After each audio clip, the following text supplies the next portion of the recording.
নমস্কার সবাইকে। আবার একটা শাড়ির ভিডিও নিয়ে এলাম, সেমি ইক্কাত মিনা। কালারটা যাচ্ছে ইয়েলো অ্যান্ড ভায়োলেট, হলুদ আর বেগুনির ওপরে। এই দেখুন, পাড়টা চওড়া পাড়, নিচের দিকে পাড়টা চওড়া আর উপর দিকের পাড়টা একটু সরুর মধ্যে। এটা যাচ্ছে পুরো বডি। আচ্ছা, ডিজাইনটা এরকম লাগছে কারণ নিচের ছাপটা পড়ছে, সেই কারণের জন্য এরকম লাগছে। যখন এক ফেরা করে পরবেন তখন ভীষণই সুন্দর লাগবে।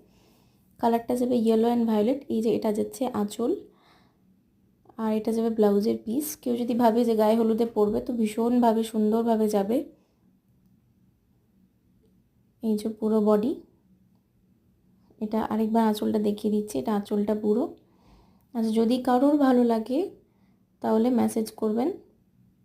প্রাইস যাবে 1215। সেমি ইক্কাত মিনা, প্রাইস যাবে 1215।